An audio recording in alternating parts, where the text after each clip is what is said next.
Jose Mujica, former Uruguay president, often called the world's poorest president for his humble lifestyle, died at 89. The leftist icon, known for his humility and progressive politics, died after a battle with cancer. His journey from an armed insurgent imprisoned for over a decade to a president who legalized marijuana and refused to wear a tie defies conventional political trajectories.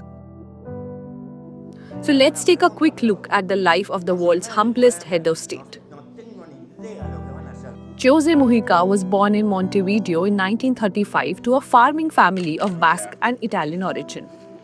Their circumstances were modest.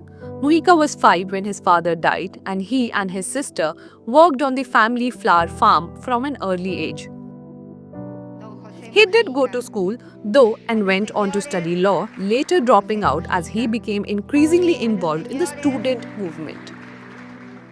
Before long, Mujica and others founded the urban guerrilla group known as the Tupamaros.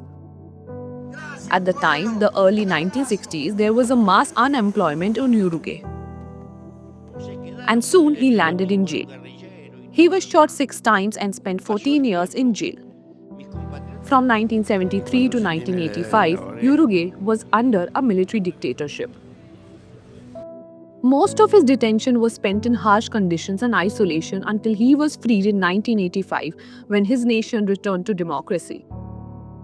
Those years in jail, he says, helped shape his outlook on life. He later co-founded the movement of popular participation, under which he won seats in the legislature. He became Uruguay's president in 2010 after securing over 50% of the vote.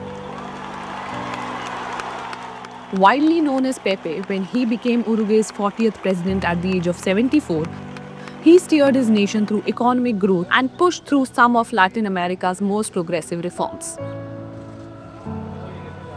Under his leadership, Uruguay legalized abortion, same-sex marriage, and became the first country in the world to legalize recreational cannabis. But his popularity went far beyond politics. He became a global symbol of simplicity and integrity, famously refusing to live in the presidential palace and instead staying at his ramshackle farmhouse with his wife, growing vegetables. At the height of his political career as president of Uruguay, his monthly salary was $12,500, but he only drew 1/10 of it. He donated the rest. $1,250 was more than enough, said Mujica, who would usually drive himself around in his pale blue VW Beetle, which he refused to sell even when offered $1 million for it.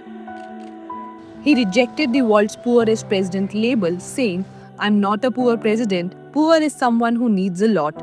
I'm a sober president. I need little to live because I lived the way I lived long before I became president."